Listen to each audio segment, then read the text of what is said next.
Jaime Lerner é, antes de mais nada, a cara de Curitiba, porque quem fez Curitiba foi Jaime Lerner. I came here originally, actually, I knew about Curitiba through Jamie, and I have followed Jamie for the last 25 years, probably more. I think he's extremely important, obviously for Curitiba, but he's also very important globally in terms of architecture, in terms of environmental sustainability. I know of nobody more important than Jamie. Eu acho que ele ocupou um espaço, né, que nenhum outro arquiteto brasileiro ocupou até hoje, né? A questão do transporte, a questão do urbano e a questão da arquitetura. Jaime é um arquiteto completo, né? Assim, é um arquiteto que eu diria completo.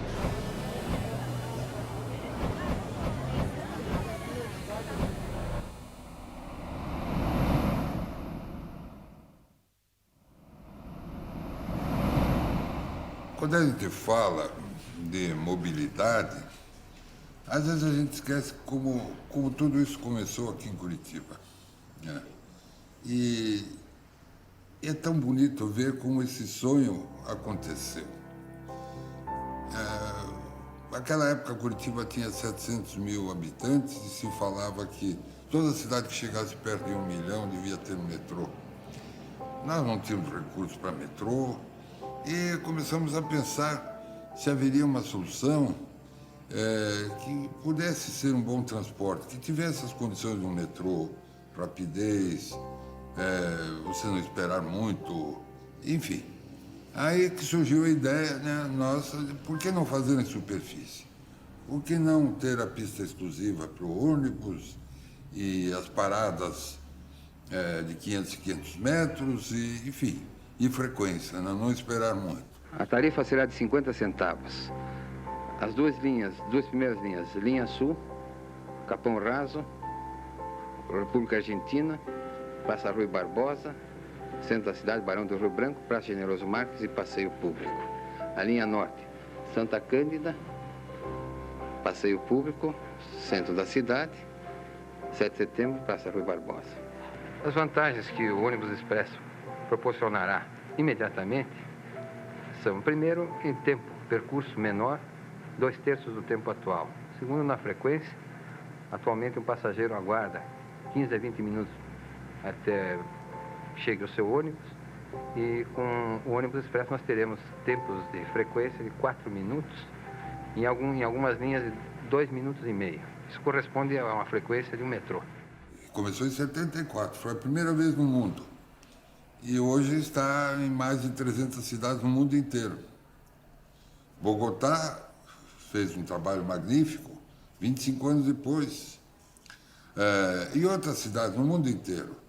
Seul, na Coreia do Sul, Istambul, muitas cidades na China, na Europa, nos Estados Unidos. E é bom ver como esse sonho começou em Curitiba e ver que um sistema como o de Curitiba transporta hoje 2.600.000 passageiros e o metrô de Londres 3 milhões. Com essa solução, que é 100 vezes mais barato, 50 vezes mais barato por quilômetro, a gente pôde realizar um sonho de dar uma boa mobilidade a Curitiba. Mas a história mais engraçada é que esse transporte também foi voador. Quer dizer, a primeira vez, a primeira cidade que a gente mostrou como poderia ser foi em Nova York. Porque, em uma certa época, vieram 2 assessores do prefeito, na época, prefeito Dinkins, de Nova York, e eles vieram ver o sistema de Curitiba e ficaram encantados. E nos convidaram para, durante o Dia Mundial do Urbanismo, levar uma exposição de Curitiba para Nova York.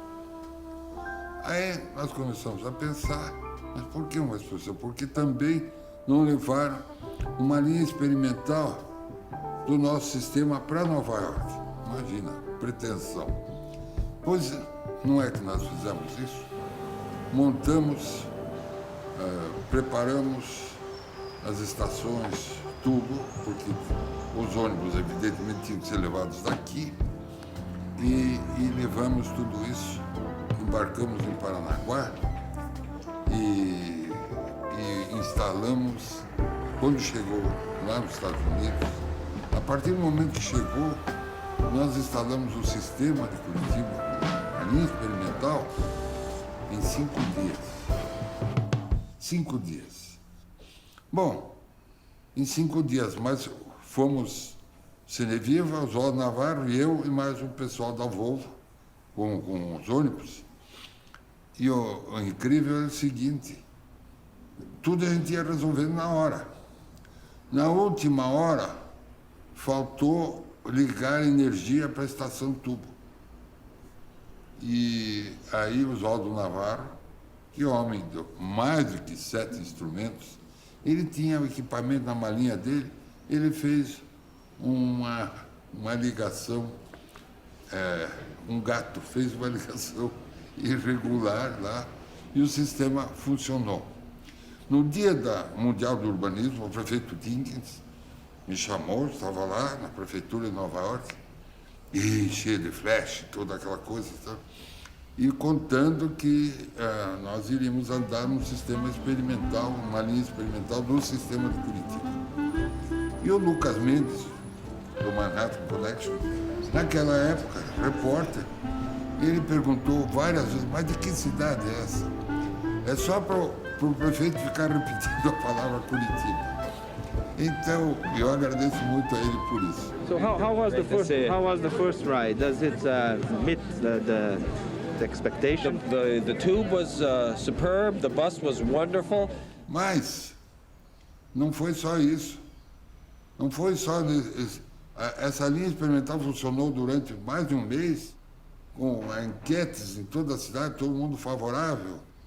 Bom, passou um tempo, durante o Habitat, nós levamos, veja só, levamos um ônibus biarticulado, com uma estação tubo, 2 ônibus, 2 estações tubo, um ônibus biarticulado, o maior avião do mundo, o Antonov, para uma reunião do Habitat lá em Istambul, fazendo a ligação da Ásia para a Europa através do Bósforo. Imagina o nosso sistema fazendo essa ligação. A questão era mostrar para o Habitat como era simples a solução. Agora, o engraçado é que, depois dessa demonstração, ele ficava rodando, levando do Habitat para outra o tempo todo. Aí o prefeito, que na época era Erdogan, que hoje é o primeiro-ministro da Turquia, ele queria que o ônibus ficasse lá.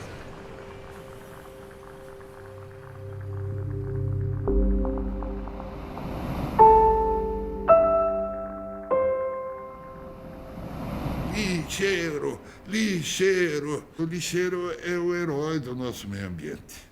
Em 89, nós começamos a ser alertados por um problema grave que começaria a acontecer em muitas cidades. O problema do lixo. O destino final. Onde colocar. E a gente imagina, né, para quem é arquiteto, sempre pensando na cidade, do ponto de vista de planejamento urbano, e de repente a gente pensar o lixo realmente como uma coisa muito séria. E com toda a equipe começamos a ver quais seriam as etapas que a gente pudesse envolver a população.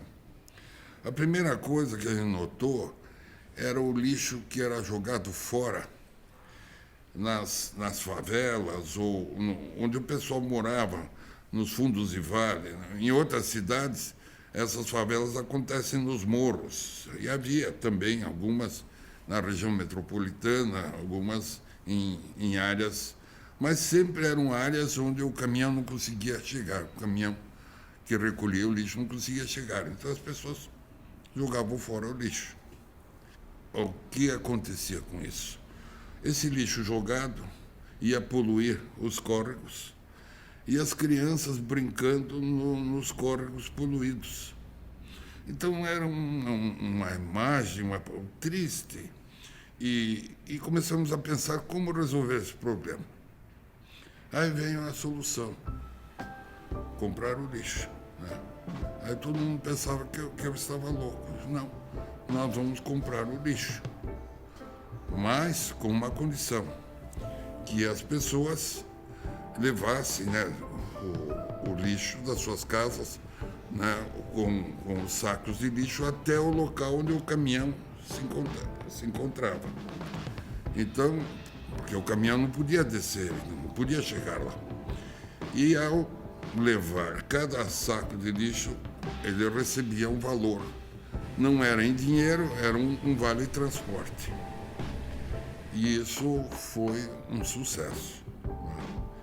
Eu me lembro que quando saiu essa ideia e lançamos isso numa favela, no dia seguinte uma rádio de Lima já me ligou se era verdade que nós estávamos comprando lixo. Estamos comprando lixo. E em 2, 3 meses, todas as favelas, os fundos e vales estavam limpos. Porque além de limpar, as pessoas tinham uma renda adicional. E isso resolveu o problema. Mostrou que, às vezes, as pessoas entendendo por quê, né? Aí o passo seguinte já foi a separação do lixo. Porque nós não tínhamos onde colocar o lixo. Os aterros, Curitiba não é uma região, não é uma cidade que tenha muita área, né? A área de Curitiba é pequena em relação a outros municípios, São José, os municípios vizinhos. Então, começamos a fazer a ideia de ensinar as crianças como separar o lixo. Mas aí nós ensinamos todas as crianças, em todas as escolas. Durante 6 meses elas separavam o lixo. Depois as crianças ensinaram aos pais e depois nós lançamos a campanha, né? E a campanha tinha um refrão, uma música que dizia: e o lixo que não é lixo não vai para o lixo, separe. A família Folhas em ação. Até hoje, todo e qualquer lixo da casa você punha num saco plástico, é ou não é? Agora mudou. Separe papel usado, porque com ele se faz papel novo, salvando muitas árvores. Metais usados viram produtos novos, diminuindo a extração de minérios. Separe. Separe garrafas e vidros e teremos objetos inteiros, despoluindo o meio ambiente. Que tal transformar plástico velho num plástico novo? Hein? Que tal? A cartilha que você vai receber ensina como separar o lixo que não é lixo. Separando, a gente poupa a natureza, reaproveita e a venda vai para obras sociais. De agora em diante, no saco plástico só lixo comum de cozinha, tá? O lixo que não é lixo, separe numa caixa e mande embora quando passar o caminhão verde especial, batendo o sino. É isso aí, Curitiba! Lixo que não é lixo, não vai pro lixo. Separe. E aí eu me lembro que uma das primeiras vezes, eu fui com o meu vice-prefeito, nós fomos em algumas vizinhanças e a gente ia catar o lixo reciclável, porque o lixo era separado e vinha um caminhão verde com um sino recolhendo o lixo reciclável. E desde aquela época, 89, Curitiba é a cidade que tem a mais alta taxa de separação de lixo no mundo. 60% a 70% da população fazem a separação. Muitas cidades não conseguem isso porque eles não pensam na cidade como um todo. Eles pensam só de que uma parte da cidade vai entender, só as famílias de gente muito rica vão entender e estão profundamente enganados. Essa ideia da separação do lixo, para nós, deu uma segurança no sentido de que, quando você quer uma transformação, explique para as crianças. Então, esse programa do lixo nos ensinou tanta coisa. Depois da separação do lixo foi a troca do lixo reciclável por comida, por livros, por entradas para jogo, para shows. Enfim, as pessoas começaram a entender que existia um lixo que não era lixo. E isso é muito importante, porque em grande parte das cidades eles contaminam o lixo, eles pegam o lixo reciclável com o lixo orgânico, contaminam gastam energia para separar depois, quer dizer, fazem tudo errado. Quando nós poderíamos ter uma usina de separação do lixo em cada moradia.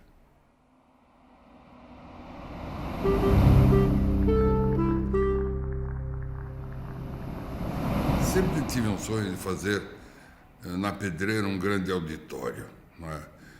A primeira coisa era parar a operação da Pedreira. Isso nós já tínhamos conseguido. Aí começamos a ver como seria esse projeto. Na verdade, não era um projeto, era só iluminar as pedras, porque a pedreira era uma ferida feita pelo homem na natureza. Com o tempo, essa ferida ganhou uma nova paisagem. Então, a gente queria aproveitar essa nova paisagem e fazer esse grande auditório. Nós queríamos trazer o Fellini para Curitiba. A grande maioria das trilhas sonoras dos filmes do Fellini foi o Nino Rota, que tinha falecido.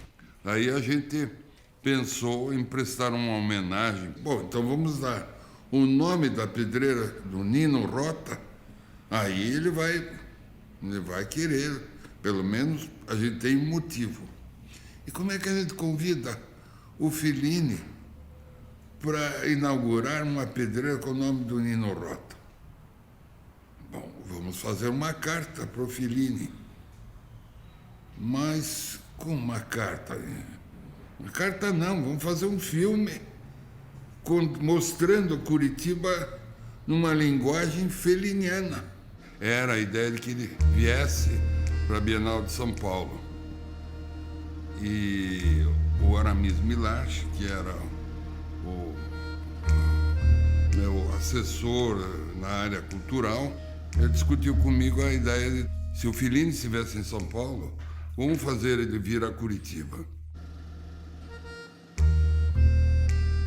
Então, fazer uma homenagem, aí a gente convidaria o Fellini para a inauguração da pedreira.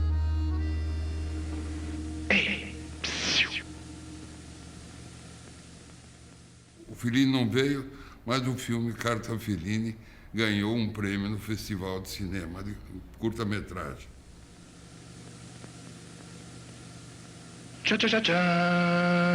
E, no lugar do Fellini, entrou Paulo Leminski. Esse espaço, a pedreira com a acústica perfeita, com aquele tinha um veio d'água ali, foi um espaço iluminado à noite, com um espaço mágico.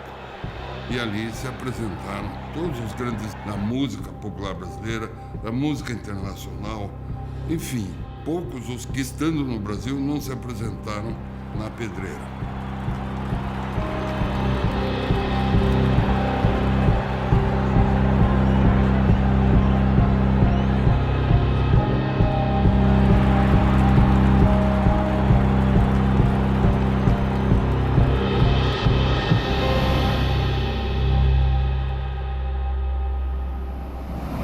Quando eu falo que sou uma pessoa afortunada, que sou uma pessoa feliz, eu tenho uma razão para isso. Né?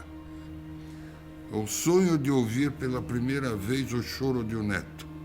Eu estava no hospital e aí eu escuto o choro do Beto. E de repente, os meus netos me entrevistando sobre a minha vida. Poxa, que sonho! Então, muita sorte na vida. Aí, sim, vieram o trabalho profissional, veio a prefeitura, e tantas alegrias, né? E que isso me deu. Foi uma época muito bonita da minha vida. E cada sonho, cada ideia que ia surgindo ia acontecendo. Não posso... Olha, minha mãe tinha uma frase que dizia assim, não posso me queixar. Meu sonho era casar com a mulher que eu amava, que era a Fanny, que eu conheci quando ela tinha 16 anos e eu 23. Aí foi aquele olhar dela, um olhar marrom, e que eu carreguei comigo o resto da vida. E aí a notícia, logo depois do nascimento do nosso primeiro neto, a notícia da doença dela, né? E veja, uma perspectiva que os médicos davam, prognóstico muito difícil, de 6 meses. E tudo que nós queríamos é que a Fanny ficasse entre nós muitos e muitos anos. E ela conseguiu ficar 15 anos. 15 anos de qualidade de vida, é muito importante, de qualidade de vida que ela proporcionou às outras pessoas. Não conheci pessoa mais íntegra que ela. E brava também, porque ela exigia de todas as pessoas essa integridade.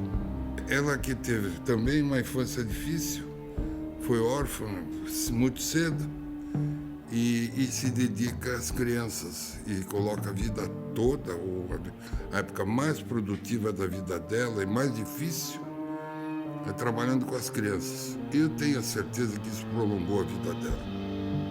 Fizemos várias viagens, né? Muitas, mas uma viagem que eu me lembro, foi incrível, foi quando nós fomos para a China e a gente, como sempre, numa viagem, fica discutindo.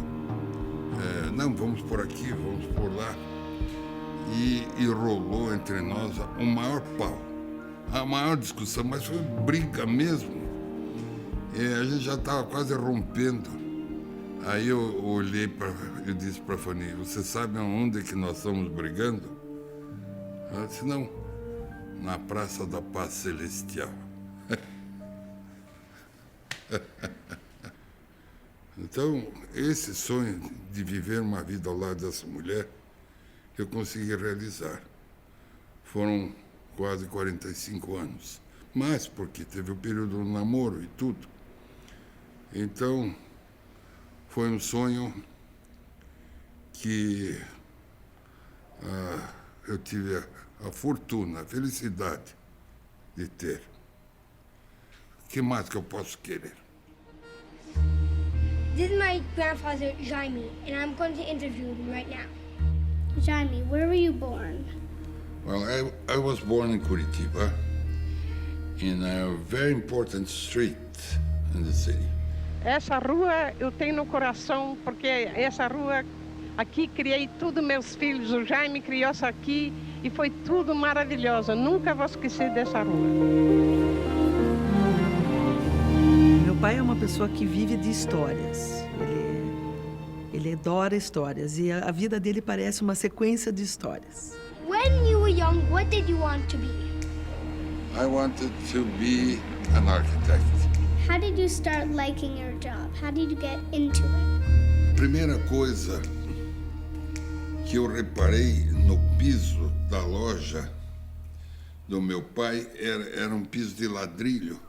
E do jeito que você olhava, parecia no espaço ou no plano. E tinha uma lata de fermento royal que tinha um losango e dentro uma lata, e dentro um losango, dentro uma lata. Então, com a noção do espaço e do infinito, eu comecei eu só tinha que ser arquiteto. Do you believe in God in general? Yes, I believe in God in general. No, I mean like, you know, a guy looking down or like... Oh, God is everywhere. It's not a guy looking from it's just, it's in your, sometimes it's on your heart, in your mind, in your energy. This is God. Qual é a sua melhor lembrança da Fanny? A melhor lembrança da Fanny foi o primeiro olhar que eu troquei com ela. Como você conseguiu conquistar a vovó? Mas primeiro você tem que ficar paquerando, né? E tem que aprender uma coisa, né? Paquerador distraído não tem vez. Eu comecei a notar que tinha uma menina que me olhava de um jeito diferente. E eu também gostei dela. Daí, um dia, eu ficava rondando a loja da mãe dela, né? Um dia me enchi de coragem e parei ali e chamei ela e disse, não quer ir ao cinema comigo? Daí ela concordou. Aí começou um namoro, né? Mas ela era muito bonita, muito bonita. 15 anos. E ele? Ele, 22, ele é 7 anos mais velho. Já estava na universidade? Ele já estava se formando em engenharia. O nosso 5º, 6º encontro, também tem uma foto aí registrada, já com eu indo no baile de formatura de engenharia, que ele nunca exerceu daí. Meu pai e minha mãe eram 2 pessoas completamente diferentes, né? Minha mãe não podia ser mais diferente do meu pai no mundo. Ele é sonhador, ele é romântico, ele voa. E ela era super pé no chão, super realista, super concreta, super dinâmica. Ele tá sempre voando lá nas ideias. E ela estava sempre no chão, no fazer. Mas daí teve um intervalo, porque o Jaime foi fazer uma bolsa na França, né, de 9 meses. Então, nesse intervalo, nós continuamos nos escrevendo, tem cartas lindas entre nós 2. Então, daí eu fiz 16 anos. E daí depois ele voltou, a gente noivou e casei acho que quando eu tinha 19 anos. E assim que nós casamos, a gente morou foi um ano e meio, mas 2 anos com a minha mãe. Ainda na Rua Feliz Pobre, porque a casa não tinha ficado pronta. Então vinhamos todo domingo ver a obra e depois mudando. Daí quando a André nasceu, eu fiquei sendo mãe por um tempo. E daí logo depois, a minha mãe faleceu e daí o Jaime começou a ser prefeito. A minha mãe conseguiu uma vez um milagre numa volta de um voo. Isso é o papai que me contou. Disse que ela sentou do lado de um hindu de turbante. Nenhum dos 2 falava nenhuma língua que pudesse se comunicar. E ela assim mesmo conseguiu contar para o hindu que o filho dela era prefeito. Pelo processo criativo dele, ele conseguiu respostas mais rápidas e teve esse crescimento muito cedo. Com 33 anos, ele era prefeito. Qual é o objeto da sua casa que você mais gosta? Qual lembra mais a Fanny? O que lembra mais a Fanny? Objeto? Eu acho que toda a casa. Mas eu gosto muito desse lugar porque ele me lembra ela todos os cantos. Éramos como qualquer outro casal. Fazíamos muita coisa juntas. Muito cinema, música, viagem. A gente gostava de ficar junto um com o outro. Ficamos quase 50 anos assim. Faltava uma coisinha que era ser avó. Eu me lembro aqui, uma vez. Falei, e daí, Fanny, como é que tá a sua ladeira? Que vontade Tô de atrasada, estava atrasada, então, porque é difícil até de explicar, porque é a continuação da geração, né, da tua vida. É uma mudança muito grande, muito bonita, mas difícil também. Todas as mudanças são difíceis, né? Mudou, fica difícil, porque a tua filha, que é tua filhinha, passa a ser uma mãe. Então, aquele papel que ela tinha, para ela também deve ser difícil. Porque ela deixa de ser filha para ser mãe de alguém. E para mim, ela deixou de ser minha filha, que a gente, né, paparica e tudo, para ser uma mãe, uma outra família se forma. Mas, ao mesmo tempo, é a coisa mais linda que tem, porque é isso que faz o mundo, né? É o ciclo, né? Que se completa, né?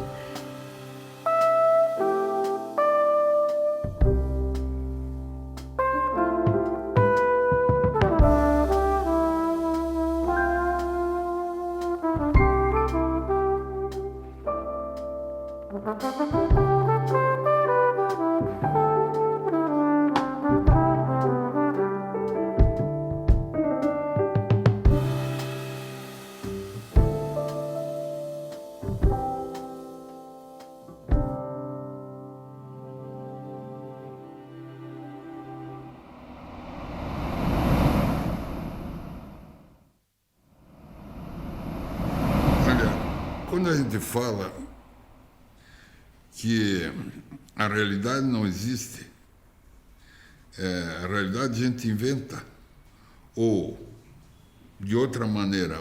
O sonho persegue a gente. Quando a gente fala que o sonho persegue a gente, eu acho que isso é muito verdadeiro. O meu sonho era Oscar Niemeyer. Eu resolvi fazer arquitetura por causa do Oscar Niemeyer, porque eu via as revistas com os projetos dele e eu achava uma maravilha. Oscar Niemeyer foi o responsável por eu querer fazer arquitetura, foi o grande gênio da arquitetura mundial. E imagina, eu acabo convivendo com ele no Rio, eu tive essa oportunidade.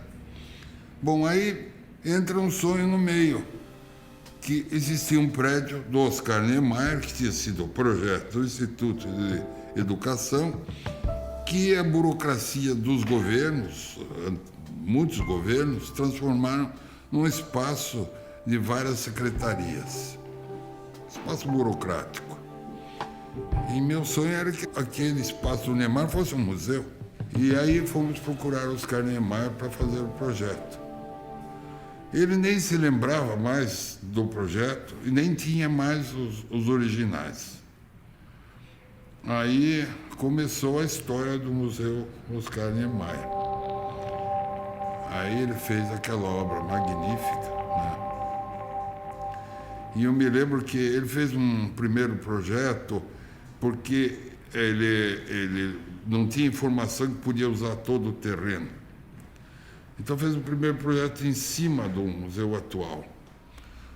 Eu chamei o calculista, o grande calculista, grande figura, José Carlos Susequide, e expliquei para ele, olha, Oscar, acho que não está sabendo que tem mais espaço.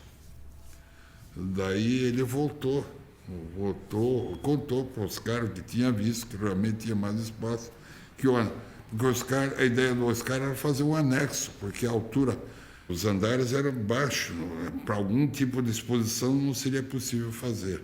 Ele tinha que fazer um anexo.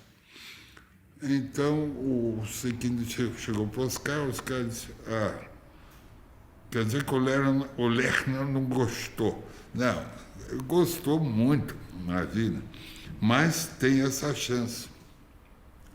Aí o Oscar fez o Olho, né, que é uma obra-prima, e a maneira como ele integrou os dois prédios com 40 anos de diferença, aquele túnel, olha, para mim é um dos museus mais importantes do mundo, e a ocupação dele está sendo digna do espaço em que ele representa, né, a obra. E a gente queria chamar de Museu Oscar Niemeyer. Ele não deixou. Mas fizemos a inauguração, fizemos a obra em 5 meses. Isso não só fazer o Olho, né, toda a construção nova, mas reciclar o prédio existente, tudo isso foi feito em 5 meses, dentro da lei, tudo, né? E a gente vê que essas coisas são possíveis no Brasil, com firmas de engenharia daqui, e o Oscar ficou feliz da vida, né? Aí eu chamei o Oscar, liguei para ele vir para a inauguração. E aí o Oscar disse que não podia, porque com a idade, 95 que ele tinha naquela época, não podia viajar. Daí ele disse, Oscar, eu encontrei um operário na saída, tão orgulhoso da obra, faltava 2 dias, 3 dias para entregar. E eu perguntei, está bonito, né? Ele disse, é o mais bonito do mundo. Se tiver algum mais bonito que esse, não vai ser. Contei essa história para o Oscar e ele, no dia seguinte, ele veio para Curitiba.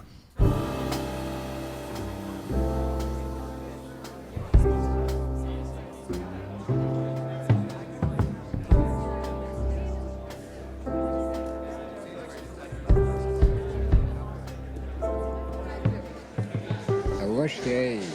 É uma obra fantástica, como a primeiro, boa vontade, entusiasmo, feita em tempo recorde. uma coisa, mostra que no Brasil, quando a gente quer fazer qualquer coisa, e há empenho, e há determinação, se faz.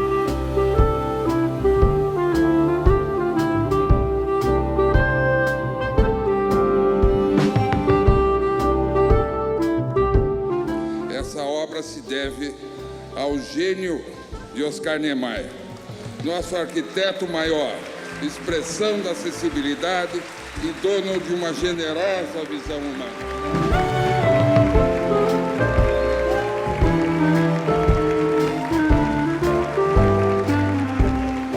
Aqui será o espaço dos que criam cidades.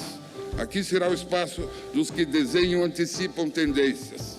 Aqui será o espaço da memória e da vanguarda. Aqui será o espaço de todos que têm um olhar generoso sobre a humanidade. É esse museu, é assim que eu vejo esse museu, como uma marca, que sem dúvida é marca de um arquiteto que não é só o arquiteto genial de Niemeyer, mas é o outro arquiteto também genial, construtor de cidades, que é o arquiteto Jaime Lerner. Então você sonha com Oscar Niemeyer, convive com ele faz um museu na tua cidade e um dia ele me deu o maior elogio da minha vida. Um dia, no meio de uma discussão no escritório dele sobre o rio, sobre transporte, ele disse para os amigos, o Lerner sabe das coisas. Não é um sonho ouvir isso. Do Oscar Niemeyer, o maior gênio da arquitetura do mundo. Então, que eu digo, com esse sonho a vida não me deve nada.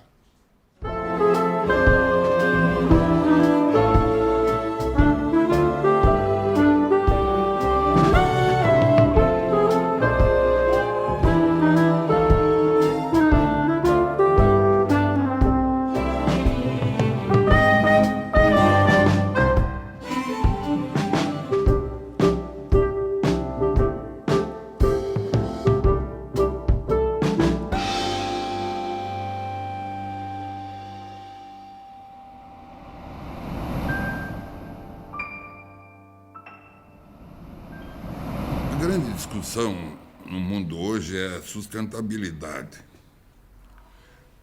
Claro que a mobilidade e outras coisas estão ligadas à sustentabilidade. E eu sempre tive essa obsessão de ensinar a cidade para as crianças. Porque não transformar as coisas em coisa muito complicada. Então, a ideia era, através de um filme, mostrar o que cada um podia fazer para ajudar em relação ao problema da sustentabilidade. E aí, eu procurei meu amigo Deró, e nós fizemos um filme, que procurava explicar às crianças sobre sustentabilidade. Esse filme chamava-se A Convenient Start, um começo conveniente. É quase uma resposta ao filme do Al Gore, que era Inconvenient Truth, a verdade inconveniente, o nosso era o começo conveniente, que era com as crianças.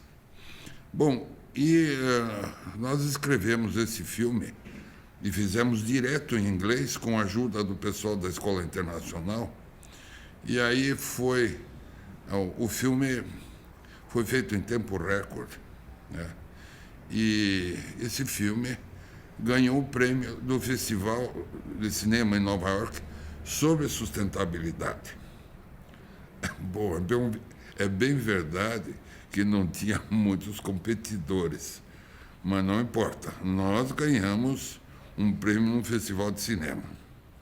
Está lá, na estante do Deró, um Oscar do melhor filme sobre sustentabilidade. E já está percorrendo o mundo, né, contando, e tem uma intenção de descomplicar as coisas.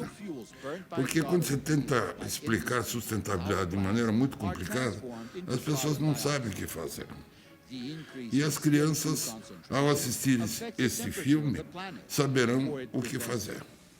But what can we do until the scientists come up with the new solution?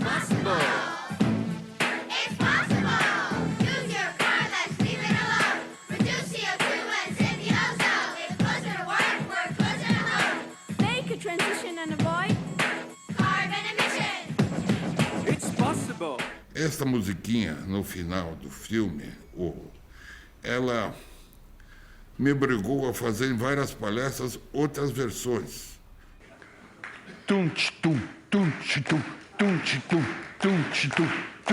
Use less your car. Make this transition. Avoid carbon emissions. It's possible. You can do it. Please, do it now. Thank you.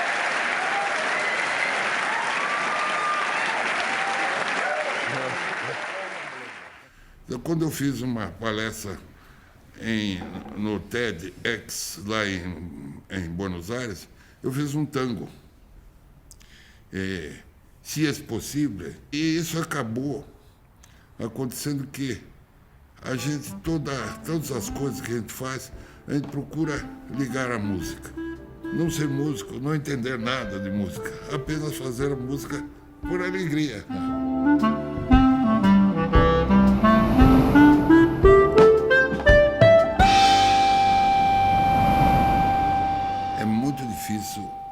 Você revitalizar uma área decadente numa cidade. Ninguém vai querer morar ali porque não tem vida urbana. E a ideia é de que se tivessem ruas com vida, as pessoas se sentiriam estimuladas a viver ali. Isso teria que acontecer num processo rápido, e aí as casas poderiam ser restauradas com um tempo necessário. Aí é que nós pensamos na rua portátil. O melhor exemplo do comércio de rua assim, é o Buquinista em Paris, né? Não atrapalha, está na beira do Sena, não perturba, pelo contrário, passa a ser uma atração, uma animação. Nós desenvolvemos um projeto dessas ruas portáteis que seriam instaladas, por exemplo, numa sexta-feira à noite. Na segunda-feira de manhã, a gente retirava. E durante a semana, essas ruas portáteis poderiam ficar em frente a uma universidade, enfim, locais onde há muita gente. Bom, essa ideia continua, nós fizemos protótipos e existem muitas cidades que estão procurando aproveitar essa ideia. Bom, a partir daí, começou a surgir aquele módulo da rua portátil. Começamos a pensar, poxa, mas ele serviria para colocar no aeroporto para as pessoas poderem descansar, ou poder fazer uma estação de trabalho, ou na rua podiam servir para abrigos de ônibus e também bancas de jornal. E assim a coisa foi evoluindo até que chegou ao carro, ao doc-doc. O carro é uma ideia de transporte público individual. Quer dizer, os franceses inovaram com a bicicleta, transformaram a bicicleta num transporte público. E a ideia é criar a alternativa do carro, não um carro que vai pegar 100 km por hora, mas um carro que seja o melhor carro do mundo. Metade da largura do Smart, metade do comprimento, e eu entro dentro do carro. Quando eu explico, o carro faz um sucesso. E nós estamos tentando provar que não é o carro de grande performance. A gente vê muito carro, muito bonito, fantástico, no Champs-Élysées, carrinhos pequenos, mas esses carros são bólidos que atingem a 100 km por hora.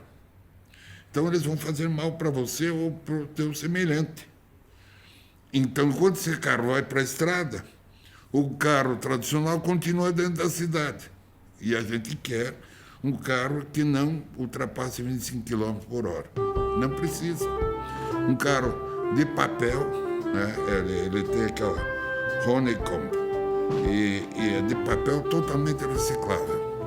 E nós queremos que o carro, não é que o carro se carregue como um barbeador, que daí o carro encostando no meio-fio, ele possa se recarregar. É nessa etapa que nós estamos trabalhando com o Doc Doc.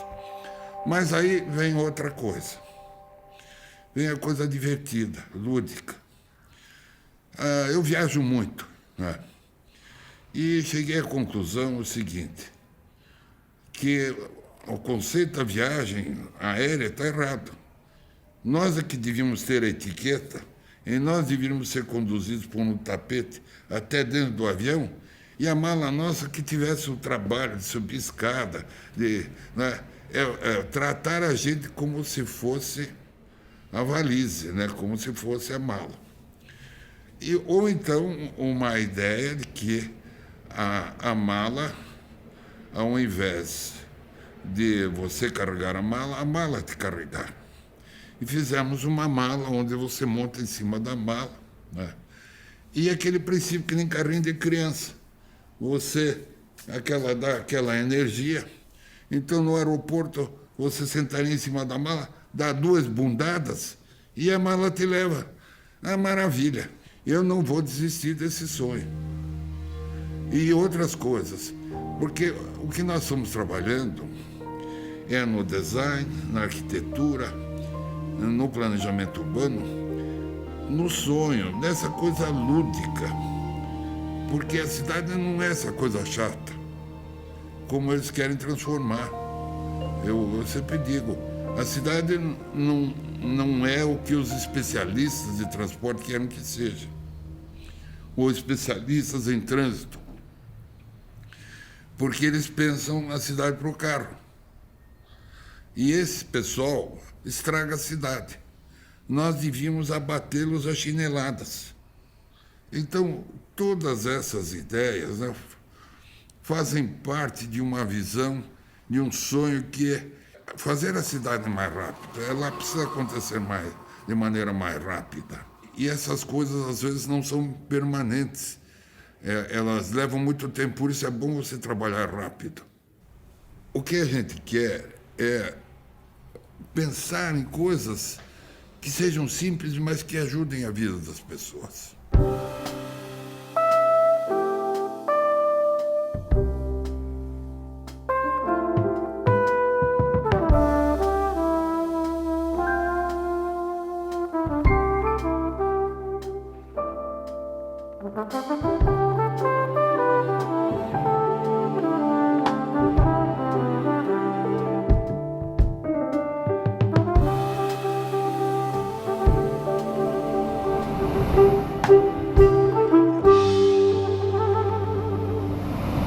Quando eu fiz 60 anos, começou a gozação dos meus amigos. Sexagenário, aquela história toda. Aí eu me lembro que eu tive uma reação, eu disse, quem cria, nasce todo dia. E virou uma frase que os publicitários colocaram em outdoors, em toda a cidade. Quem cria, nasce todo dia. Bom, aos 70 anos, quando eu fiz 70 anos, o pessoal resolve me fazer uma homenagem. Eu queria uma festinha entre os amigos. Mas a coisa virou, a contragosto meu, uma festa política. Tinha mais de 1000 pessoas, né, aquelas festas já... E discursos e tudo. Bom, fiquei emocionado, gratificado. Mas, no fundo, o que eu queria era fazer um sonho. Eu queria, nos meus 70 anos, eu fazer um pocket show para os meus amigos. Bom, aí morre o Carré e no velório eu encontro a Doris, a Yara Teixeira. Eu disse, olha, o meu sonho mesmo era fazer uma brincadeira com os meus amigos, juntar aí no Paiol, no Teatro do Paiol. Aí as duas já se movimentaram, já conseguiram alugar o Paiol, foi pago, e para um show, e já arrumaram um conjunto de músicos E foi a única vez que eu cantei na vida e eu não vou repetir. E nós começamos a ensaiar aqui no meu escritório. A coisa começa assim.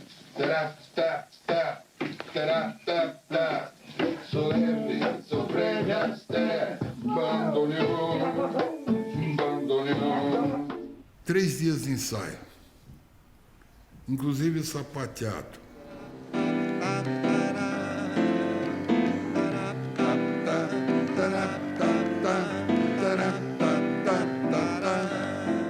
E nós fizemos o show como se fosse um show profissional, não é? Agradecendo o fato de estar na cidade.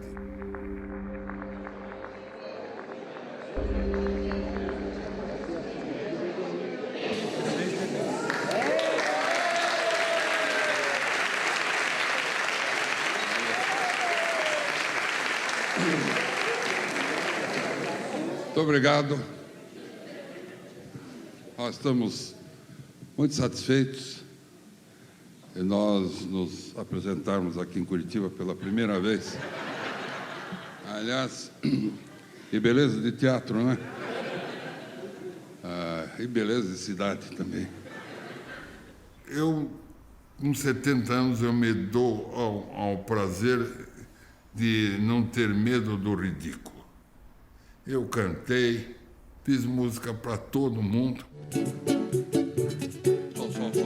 Só, Conderó,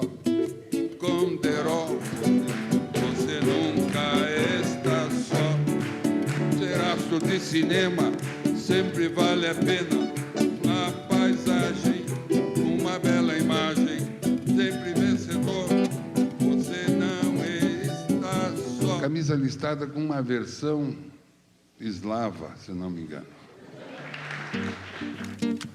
Vestiu uma camisa listada e saiu por aí. Depois toma chá com dourada e ele bebeu para ti.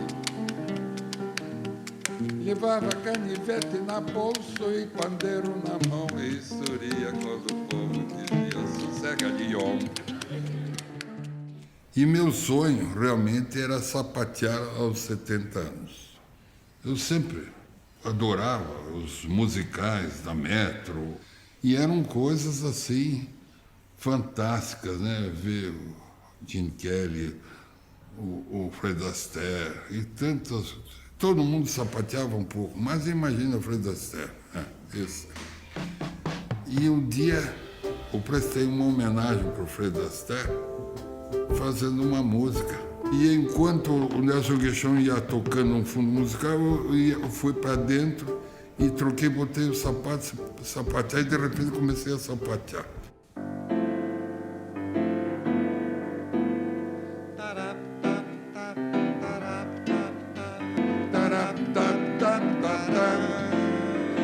Logo Paris, Nice feliz, com as tardes de Paris.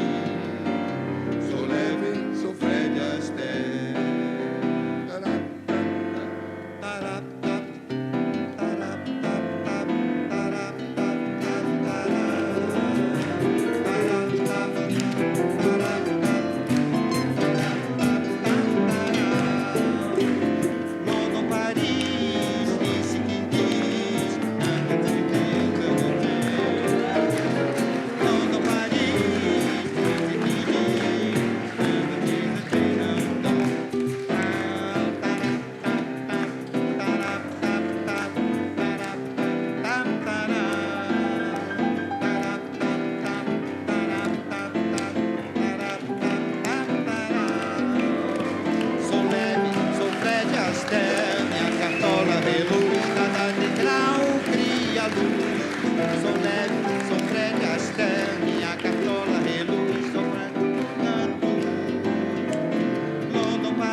Quando eu vejo toda a plateia de pé e meu neto bem aplaudindo, olha, tem sonho maior que esse?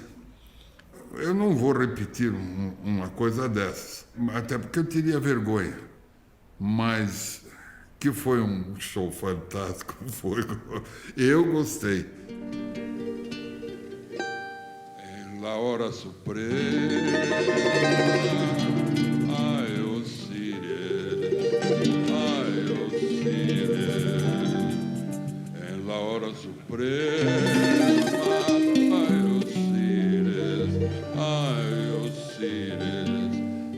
Carlinho, mi cariño, yo te pido, no me mires, se te llamo de Osíris, en la hora suprema.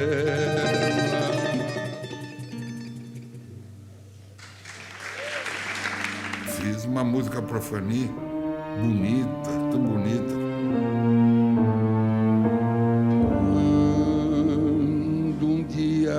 Nossa história passar, sei que a memória vai continuar. Quando na vida voltar a lembrar, seremos sempre no ar um casal de Chagall. Nossos queridos nós vamos cuidar. O filme voltar a passar, a história nós vamos contar. Seremos sempre no ar um casal de Chagall. Nossos queridos nós vamos cuidar.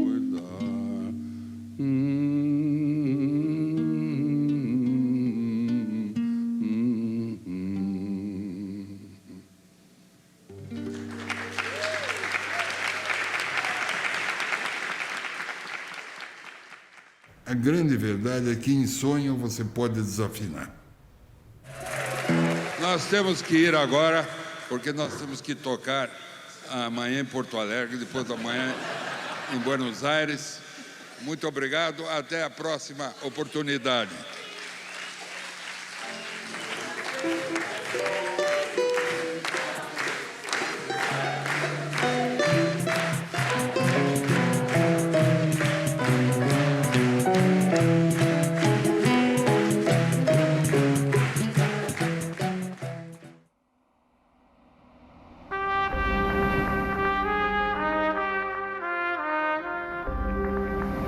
Dos 5 maiores filmes da história do cinema, 3 são do Francis Ford Coppola. Um Apocalipse Now e 2 filmes da série Poderoso Chefão. A contribuição que o senhor me deu para o cinema. Até hoje, eu já vi mais de 30 vezes e não tem vez que eu não ache uma cena mais genial. Mas ali tinha de tudo, música bonita, um diretor de arte extraordinário, não é? Eram coisas assim, marcaram o cinema. Bom, um dia, em casa, num domingo, me liga o dono do Hotel Bourbon, que está aí, hospedado aqui no nosso hotel, é o senhor Francis Ford Coppola. Ele queria falar com o senhor. Estão brincando. Well, you know, I came to Curitiba. The reason I am here, the reason I'm in Brazil, is to see Curitiba because I heard that it was a city that since, you know, the early 60s made a very good plan, and at a time when it didn't have many people living here, until now when it has maybe 2 million people.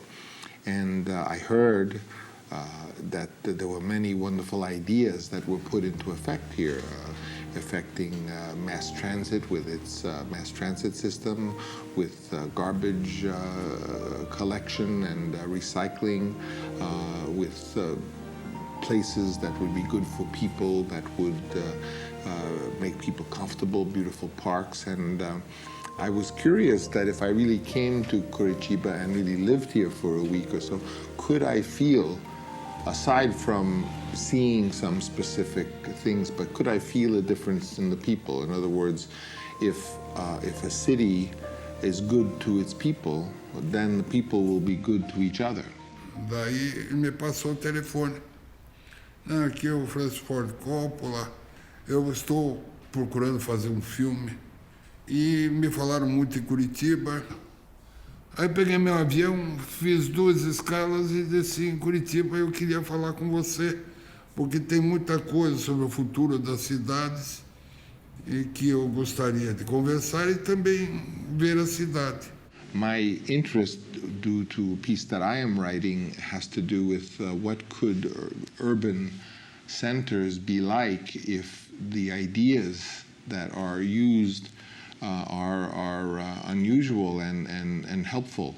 And I think that's something that really impressed me and maybe changed my mind, that to not always search for the high-tech solution, look first for the low-tech solution because it's less expensive and therefore it puts less of a burden on the city to waste its resources, and therefore it can spend its resources on other things that would be helpful to the people. Eu fui jantar com ele e ele já desceu com algumas garrafas de vinho do vinhedo dele.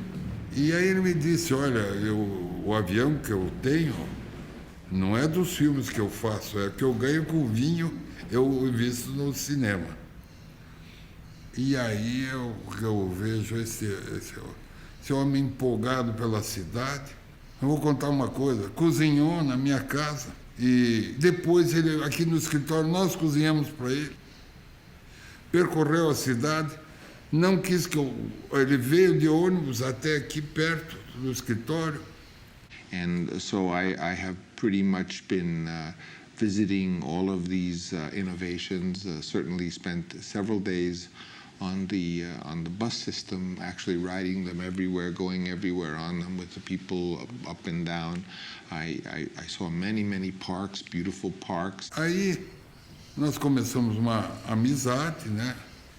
E ele me convidou para passar o Thanksgiving Day lá no Napa Valley, lá perto de São Francisco, na casa dele. Most of what I know, what I knew about Dr. Lerner before I came here was in context with Curitiba. Now I've met him and I understand much better. His personality is, full of life, full of fun, full of appreciation of people, of music, of food, of life. And it makes sense to me that those qualities combined with his ability as an architect and his experience in planning and planning buildings and planning city structures, it makes sense that if you combine that with the love of life, that you get a good result. Mas de repente, outra coincidência, eu recebo um convite para fazer uma palestra no México. Bom, o México já não está longe de São Francisco. E da cidade do México fui para lá, para São Francisco, e passei o Thanksgiving Day com a família do Coppola, na casa dele. Passado um tempo, né, ele veio outras vezes a Curitiba, veio a Foz do Iguaçu, encontrei ele lá. Eu fui mais uma vez para o Napa Valley. Outras vezes eu fui para São Francisco, encontrei ele lá em São Francisco. Ele me mandou o texto, o storyboard do filme. E ele escreve muito bem, né? Do filme que ele pretendia fazer. Imagina, mandar para mim, é outro sonho, né? É poder conviver e ter essa convivência. But I'm also inspired by his person because he clearly likes people. He likes to make decisions for the city that are good for people.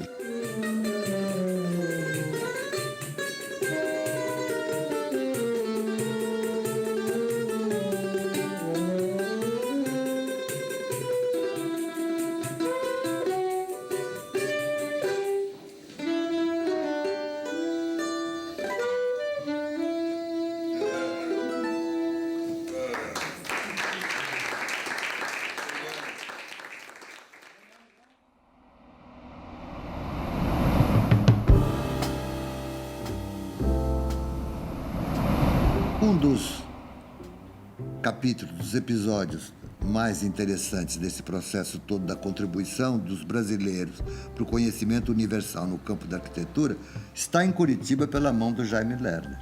Esse colega ilustríssimo, meu particular amigo, mostrou como, inclusive, a política, o poder público, é, no fundo, o capaz e o grande responsável pela constituição da cidade em moldes que possam amparar a vida de todo mundo, digamos, do cidadão comum, etc. Transporte público, preservação de paisagem e natureza, reconstituição, e inclusive com o sentido de educar e ensinar a população o valor daquilo e como se faz, e a possibilidade de efetivamente fazer, não é?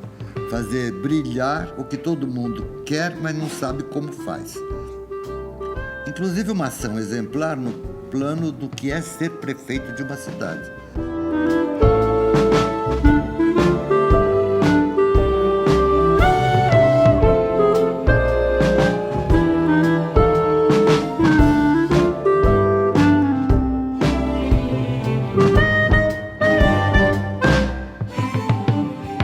Tudo que o Jaime faz e pensa é muito inteligente, né?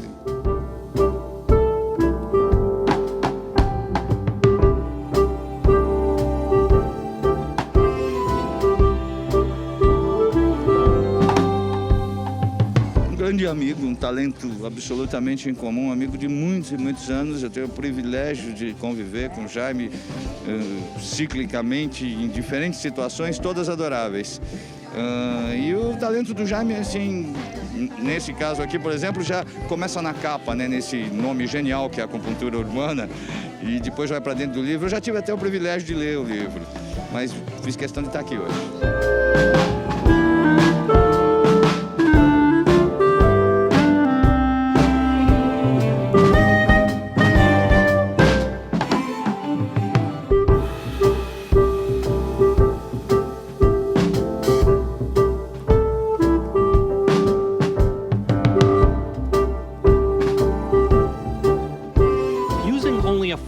Of the money available to them to buy the land which flooded each year and then build a few inexpensive dams. But with this creative solution, there was a downside. The city of Curitiba suddenly had miles and miles of new public park lands, and it looked like they would need to hire an army of gardeners just to cut the grass. Lerner's solution?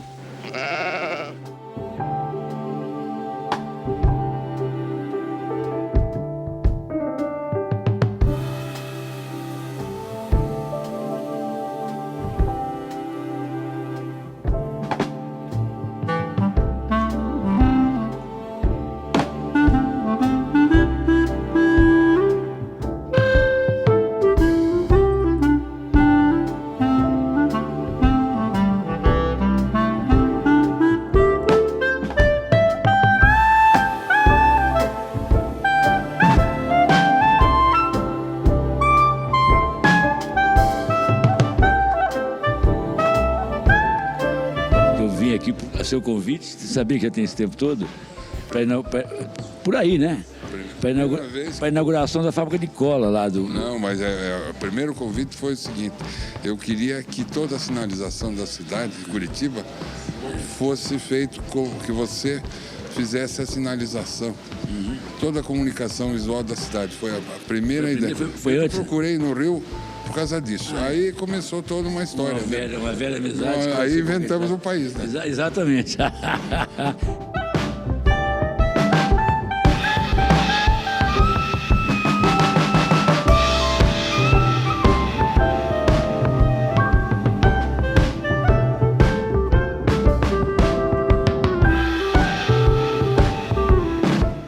Jaime Lerner é uma pessoa ímpar, uma pessoa diferenciada, porque ele é uma pessoa genial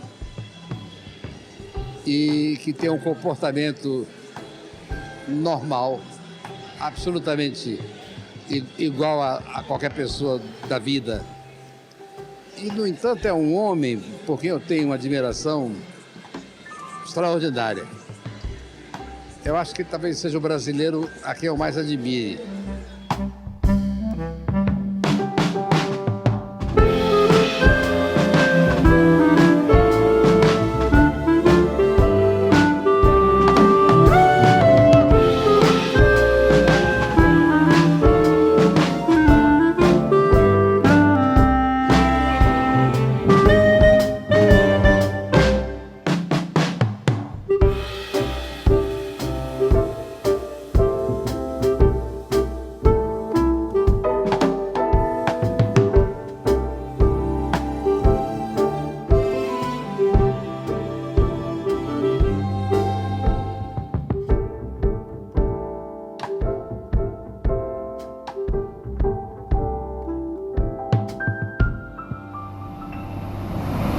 Meu instrumento de trabalho é o Moleskine.